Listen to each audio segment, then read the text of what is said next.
Hi guys, I hope you are doing very well. Guys, ACC ने अभी अगस्त 2023 में अपनी जो एग्जामिशन पॉलिसी है उसमें कुछ मेजर चेंजेस करे हैं एंड उन चेंजेस की वजह से बच्चों के बहुत सारे डाउट्स आ रहे हैं। मैंने इंस्टाग्राम पे भी एक रील भी बनाई थी कंडीशनल एग्जामिशन के रिगार्डिंग एंड उससे काफ़ी बच्चों के डाउट्स क्लियर हुए हैं, बट अभी भी बहुत सारे डाउट्स हैं। तो इस वीडियो को गाइस मैं दो पार्ट में डिवाइड करूंगा। पहला पार्ट होगा जहां पे मैं तुम्हारे को बताऊंगा कि उस पॉलिसी में जो चेंजेस आए हैं उससे एग्जाम्शंस पे क्या इफेक्ट पड़ेगा, कौन से बच्चे हैं जिनको एग्जाम्शन मिलेगी, कौन से बच्चे हैं जिनको एग्जाम्शन नहीं मिलेगी। और दूसरा पार्ट जो होगा इस वीडियो का, वो जो सबसे ज़्यादा इंपॉर्टेंट पार्ट है, वो ये है कि तुम्हें एग्जाम्शन क्लेम करनी चाहिए या नहीं करनी चाहिए। अब तुम कहोगे सर एग्जाम्शन मिल रही है तो हम ले लेंगे, बट तुम देखना अगर तुम गलती से एग्जाम्शन ले लोगे ना तो आगे जाके तुम्हारे को प्रॉब्लम हो सकती है। जॉब लेते हुए प्रॉब्लम हो सकती है तुम्हें। फर्दर जो तुम्हारे सब्जेक्ट्स हैं, जो तुम, ये तो नहीं है ना सारे पेपर की एग्जाम्शन मिल रही है, कुछ पेपर की एग्जाम्शन मिलेगी। जो फर्दर सब्जेक्ट्स तुम पढ़ोगे ना वहां तुम्हें बहुत सारे डाउट्स आने वाले हैं। तो इस वीडियो को प्लीज ध्यान से देखना, जितना हो सकता है इस वीडियो को मैक्सिमम शेयर करना। गाइस, एक छोटी सी रिक्वेस्ट है तुम्हारे लिए। मेरा एक इंस्टाग्राम अकाउंट है जिसपे मैंने एसीसी के रिगार्डिंग छोटे छोटे अपडेट्स डालने शुरू कर दिए हैं, तो तुम उस इंस्टाग्राम को भी प्लीज फॉलो करना और उस इंस्टाग्राम का लिंक इस वीडियो के डिस्क्रिप्शन में है मेरी। तो गाइस, अब बात करते हैं इस वीडियो के फर्स्ट पार्ट की, जहां पे मैं तुम्हें बताने वाला हूं कि पॉलिसी चेंजेस की वजह से एग्जम्पशंस में क्या फर्क पड़ने वाला है। ठीक है, तो गाइस सबसे पहले मैं तुम्हें बता दूं जो एग्जम्पशंस होती हैं वो दो टाइप की होती हैं। एक होती है हमारी कंडीशनल एग्जम्पशन, एक होती है रेगुलर एग्जम्पशंस। ठीक है, कंडीशनल एग्जम्पशंस होती हैं उन स्टूडेंट्स के लिए जो ग्रेजुएशन कर रहे हैं और वो ग्रेजुएशन के साथ एग्जम्पशन लेना चाहते हैं। और रेगुलर एग्जम्पशन होती है उन स्टूडेंट्स के लिए जिन्होंने ग्रेजुएशन कंप्लीट कर ली है, उनको ये एग्जम्पशंस मिलेंगे। ठीक है, तो ये दोनों में जो डिफरेंशिएशन है उसको प्लीज ध्यान रखना। तुम उन दोनों में से किसी क्राइटेरिया में आओगे, ये मत सोचना कि तुम कंडीशनल वाले हो तो वो मिलेगी या नहीं मिलेगी, रेगुलर वाले हो तो कंडीशनल मिलेगी नहीं मिलेगी। दोनों अलग है। कंडीशनल मतलब तुम ग्रेजुएशन कर रहे हो और तुम एग्जामिशन क्लेम करना चाहते हो, और रेगुलर है कि तुमने ग्रेजुएशन कंप्लीट कर ली है, अब तुम एग्जामिशन क्लेम करना चाहते हो। तो जो ये पॉलिसी चेंजेस आया ना, इसमें एक मेजर चेंज जो आया है वो ये है कि पहले जो हमारे को एग्जाम्शंस मिलती थी वो मिलती थी F1 टू F4 की।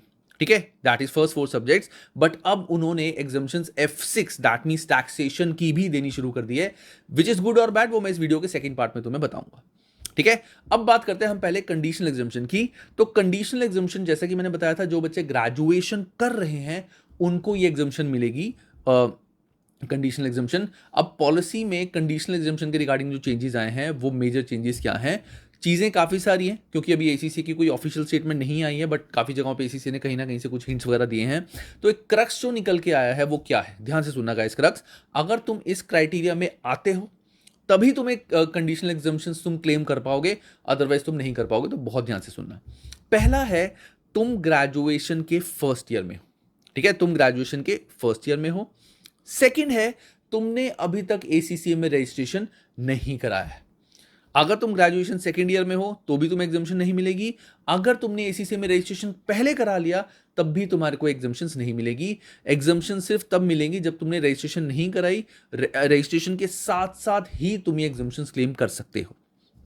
ये है गाइस कंडीशनल एग्जाम्शन में जो चेंजेस आए हैं। एक और मेजर चेंज जो यहां पे आया है वो ये है, अगर तुम इस क्राइटेरिया में फुलफिल करते हो, तुम ग्रेजुएशन फर्स्ट ईयर में हो, तुमने अभी तक एग्जाम्शन क्लेम रजिस्ट्रेशन नहीं कराई, तुम्हारे को अगर ये एग्जाम्शन अब क्लेम करनी है तो तुम खुद रजिस्ट्रेशन करा के एग्जाम्शन क्लेम नहीं कर सकते। You have to talk to a authorized learning partner of ACCA.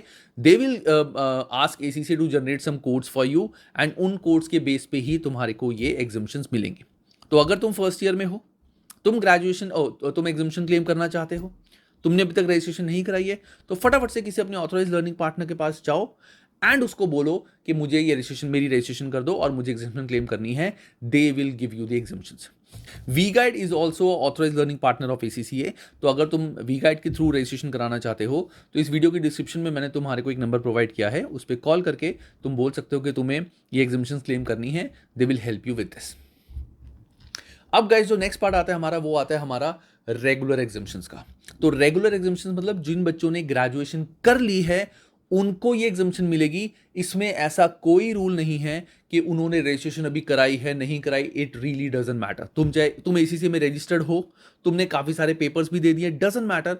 अगर तुमने ग्रेजुएशन कंप्लीट कर ली है तो तुम्हारे को F1 to F4 and F6 इस सब्जेक्ट की तुम्हारे को एग्जामिशन मिल जाएगी। इसमें कोई एज सच मेजर चेंज नहीं आया है। अब ये देखने के लिए कि तुम्हें कौन सी डिग्री है या कौन सी यूनिवर्सिटी है जिस पे तुम्हें एग्जामिशन मिल सकती है, उसके लिए सिंपली तुम्हें एसीसी एग्जामिशन कैलकुलेटर पे जाना है। वहां जाके तुम्हें अपनी यूनिवर्सिटी का नाम लिखना है और वहां जाके तुम्हारे को अपना ईयर लिखना है, ईयर ऑफ पासिंग या ईयर ऑफ स्टार्टिंग, और तुम्हारे को पता चल जाएगा कि तुम्हारी यूनिवर्सिटी जो है वहाँ वो एसीसी से एफिलिएट है कि नहीं, और तुम्हारे को ये एग्जामिशंस चाहे रेगुलर हो चाहे कंडीशनल मिलेंगी या नहीं मिलेंगी, सब कुछ तुम्हें एग्जामिशन कैलकुलेटर पे पता चल जाएगा। ये है गाइस हमारे मेजर चेंज। अब कुछ स्टूडेंट्स ऐसे होंगे जो बेचारे सोच रहे होंगे कि सर हमने पहले रजिस्ट्रेशन करा ली थी और अब हमें तो कंडीशनल एग्जामिशन मिलेगी नहीं। तो गाइस उन बच्चों को घबराने की ज़रूरत नहीं है, क्योंकि देखो लॉजिक क्या है, कुछ वो बच्चे सोच रहे हैं कि सर हम तो काफ़ी पीछे चले गए, अब कोई नया बच्चा आएगा उसको तो पहले एग्जामिशन मिल जाएगी। तो गाइस ऐसी कुछ खास बात नहीं है, तुम ग्रेजुएशन तो कर रहे हो ना, तुम उन 5 पेपर को छोड़ के जिनकी तुम्हें एग्जामिशन मिल रही है, उन 5 पेपर को छोड़ के बाकी के पेपर प्रिपेयर करने शुरू कर दो। एक ही बात है ना, एग्जामिशन अभी तुम्हें दिख नहीं रही होगी कि तुम्हें मिलेगी, बाकी के कर सकते हो ना। तुम्हारे F5 है, एक सेकंड गाइस कॉल आ गया छोटा सा, F5 है, तुम्हारा F7 है, F8 है, F9 है, ये सब्जेक्ट्स पढ़ने स्टार्ट कर दो, क्या दिक्कत है ना। जैसे ही ग्रेजुएशन कंप्लीट होगी तब तुम ये एग्जामिशन क्लेम कर लेना। हाँ, छोटा सा फर्क ये होगा कि अगर तुम सोच रहे होंगे कि हाँ मैं पूरी ACCA कंप्लीट कर लूंगा ग्रेजुएशन तक, वो थोड़ा सा डिफिकल्ट है, क्योंकि ग्रेजुएशन के बाद ही तुम्हें एग्जामिशन मिलेगी, ठीक है ना। तो ग्रेजुएशन से पहले तुम ACCA कंप्लीट नहीं कर पाओगे, ग्रेजुएशन के बाद ही कर पाओगे। सिर्फ ये एक चेंज आया है, बाकी और कुछ खास चेंज नहीं है। हमें सिर्फ अपना रूट चेंज करना पड़ता है, कहता है ना रास्ता ढूंढना पड़ता है, वो हमने निकाल लिया है। तो घबराना मत कि तुम्हें एग्जामिशन नहीं मिल रही, कोई बात नहीं, तुम बाकी के पेपर देते रहो। तुम्हारी अभी ACCA के पोर्टल में एग्जामिशन नहीं लिखा होगा, वो तुम्हें आगे जाके मिल जाएगी, डोंट वरी, ठीक है गाइस। तो ये था हमारा जो पॉलिसी की वजह से एग्जामिशंस में चेंजेस आए हैं। तो गाइस अब बात करते हैं इस वीडियो के सेकंड पार्ट की, जो मोस्ट इंपॉर्टेंट पार्ट है कि अगर तुम ये एग्जामिशंस क्लेम करते हो तो क्या प्रॉब्लम तुम्हें आने के चांसेस हैं wild studying and after studying, मतलब जॉब के टाइम पे भी प्रॉब्लम तुम्हें आ सकती है। बहुत ध्यान से समझना गाइस, ये मेरा ओपिनियन है, ठीक है, this is my personal opinion, ये कहीं लिखा कुछ नहीं हुआ है, this is what I feel is. तो तुम्हें अगर ठीक लगे तो यू कैन फॉलो, नहीं ठीक लगे तो इट्स टोटली योर कॉल। तो गाइस देखो, सबसे पहली चीज, अगर तुम ACCA कर रहे हो पढ़ते हुए, अगर तुम एग्जामिशन ले लेते हो तो तुम्हें फर्दर सब्जेक्ट्स में क्या इश्यूज आने वाले हैं। देखो, जो F1 है और F4 है, इनका किसी सब्जेक्ट से कोई रिलेशन नहीं है, तो ये दोनों सब्जेक्ट्स की एग्जामिशन अगर तुम ले लो तो कोई प्रॉब्लम नहीं है, ले सकते हो इजीली। F2 जो है उसका एक्सटेंडेड वर्जन है F5, F3 जो है उसका एक्सटेंडेड वर्जन है F7। और अगर तुम F7 डायरेक्टली पढ़ोगे तो तुम्हारे को F7 पूरा समझ नहीं आएगा, डेफिनेटली नहीं आएगा। जो मेरा बैच अभी चल रहा है, मैंने उनको भी बोला है कि पहले तुम F3 पढ़ो। क्यों? जिन बच्चों ने F3 पढ़ा ही नहीं, मतलब उनको अभी तक बेस ही नहीं पता। जब बेस ही नहीं पता तो वो एडवांस लेवल पे कैसे जा सकते हैं? और एडवांस लेवल पे तुम जाओगे, काफ़ी सारे चैप्टर्स हैं गाइस जो हमारे F3 से लिंक हैं, इनके एडवांस वर्जन है, तो वहाँ पे उस सब्जेक्ट में F7 में, जैसे F7 और F5 में, मैं भी F7 का एग्जांपल दे रहा हूँ, तो F7 में काफ़ी सारे चैप्टर्स में इंटेंशनली चीज़ें छोड़ी गई हैं, ये बोल के कि तुमने ऑलरेडी अपने प्रीवियस कोर्स में, दैट मीन्स F3 में, ये सब कुछ पढ़ा हुआ है, तो हम वो चीज़ तुम्हें नहीं करा रहे हैं। वो इट इज़ अज्यूम कि तुम्हें वो चीज़ आती है। तो मतलब अगर तुम वो सब्जेक्ट पढ़ोगे, तुम्हें F3 दोबारा से पूरा पढ़ना पड़ेगा और तुम्हारी डबल मेहनत लगेगी, तो तुमने क्योंकि F3 पढ़ा ही नहीं है। Same goes for F2। F2 का काफ़ी पार्ट तुम्हारा F9 में भी आता है। F9 जो है वहाँ पे भी काफ़ी पार्ट तुम्हारा F2 का आता है। जैसे जस्ट स्मॉल एग्जांपल, जैसे NPV क्या होता है, प्रेजेंट वैल्यू क्या होता है, एनओटी फैक्टर क्या होता है, छोटे छोटे जो बेस है, ये सारे हमारे F2 में। F5, F7, F9 में तुम्हारे को ये कोई नहीं बताने वाला एनओटी क्या होती है, कैसे निकालते हैं एनओटी, ये प्रेजेंट वैल्यू क्या होती है, वो कोई नहीं बताने वाला। वहाँ सीधा इसके क्वेश्चंस हैं, डिटेल क्वेश्चंस, तो तुम्हें समझ ही नहीं आएगा कि इनका मतलब क्या है। तो तुम्हारे को F2 और F3 तो गाइज बहुत ज़रूरी है कि तुम पढ़ो, इनको प्लीज़ एग्जेम्प्ट मत कराना। अगर तुम एग्जामिशन क्लेम करना भी चाहते हो, इनकी कोई दिक्कत नहीं है, लेकिन ये सब्जेक्ट पूरे डिटेल में पढ़ना जरूर, एज लाइक कि तुम एग्जाम देने वाले हो। चाहे तुम मेरी वीडियोस देख के पढ़ो, चाहे सेल्फ स्टडी करो, चाहे कहीं कोचिंग लगाओ, चाहे मुझसे कोचिंग लगा लो, मैं भी नॉलेज लेवल की कोचिंग देता हूँ, बट तुम्हें ये पढ़ने बहुत ज़्यादा ज़रूरी है guys. F2 and F3 major part. Sorry guys. अब बात आती है गाइस F6 की। तो स्टडी करते हुए अगर तुम एग्जामिशन क्लेम करते हो तो ये प्रॉब्लम तुम्हें आने वाली है F7, F9 और F5 में, और कुछ ज़्यादा प्रॉब्लम नहीं है। अब बात आती है जॉब के टाइम पे, जब तुम ACCA बन जाओगे, ACCA मेंबर, ACCA एफिलिएट, उस टाइम पे तुम्हें क्या प्रॉब्लम आने वाली है। एक छोटा सा एग्जांपल देता हूँ, खुद सोचना। दो बच्चे जॉब देने गए हैं, एक है जिसने सारे पेपर्स पूरे पूरे सॉल्व करें, पूरे पूरे एग्जाम दिए, उसके जो मार्कशीट उसमें लिखा हुआ है सारे पास। एक है उसमें लिखा हुआ है 5 एग्जम्प्टेड और 7 पास, 5 एग्जम्प्टेड और 7 पास, ये 8 पास, सॉरी 13 पेपर्स होते हैं ना, 5 एग्जम्प्टेड और 8 पास, ये लिखा हुआ है। ठीक है, तुम खुद सोच के बताओ, अगर दोनों का नॉलेज लेवल सेम है, नॉलेज लेवल दोनों का सेम है, किस बच्चे को जॉब मिलेगी? उस बच्चे को जिसने सारे पेपर्स दिए। ठीक है, तो ये एक बड़ा फर्क है गाइस। और दूसरा सबसे बड़ा फर्क क्या है, अगर तुम F6 की एग्जामिशन क्लेम करते हो, F6 क्या है? Pure taxation.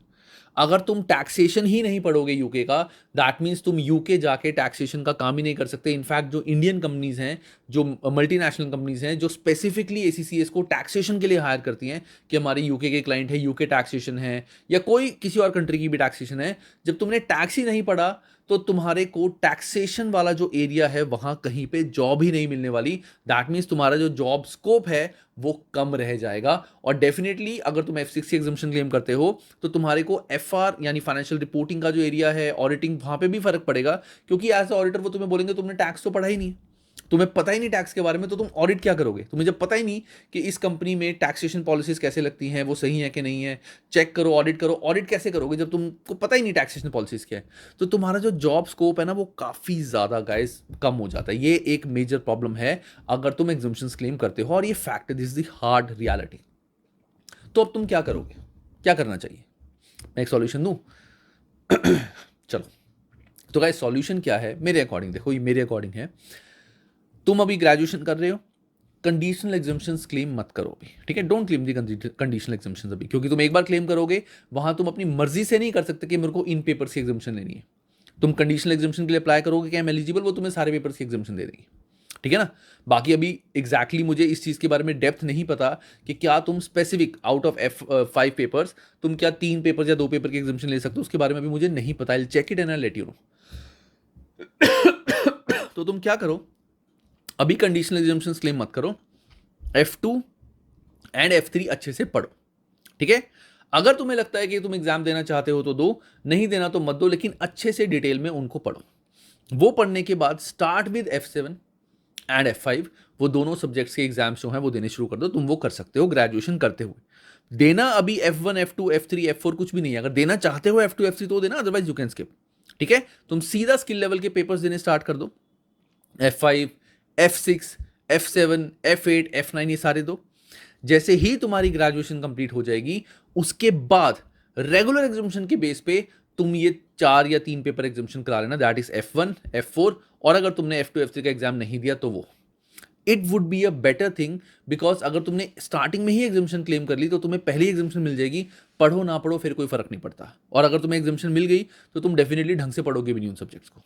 तो एग्जामिशन क्लेम ना करो, F2 F3 पढ़ो, एग्जाम देना है तो दो, नहीं देना ना दो, बट अच्छे से पढ़ो, कोचिंग लेके पढ़ो, सेल्फ स्टडी करो, मेरी वीडियो से देखो, जैसे मर्जी करो। F6 तुम्हें गाइस पढ़ना ही पढ़ना पड़ेगा, दैट इज वेरी इंपॉर्टेंट। उसको प्लीज स्किप मत करना, वरना तुम्हारी जॉब में आगे प्रॉब्लम आने के चांसेस हो सकते हैं। ठीक है, तो ये चीज है गाइस। अभी भी तुम्हारी अगर एग्जामिशन के रिगार्डिंग कोई भी डाउट्स हैं, कुछ भी हैं, तो इस वीडियो के कमेंट सेक्शन में you can write your doubts. बाकी I wish you guys all the best. कुछ भी है तो मुझे प्लीज बताना, if there is any topic you want me to make a video on it, you can tell me. और जैसे मैंने बताया था इंस्टाग्राम चैनल वाला, उसको प्लीज गाइज फॉलो कर लेना। चलो, thank you guys and have a good time.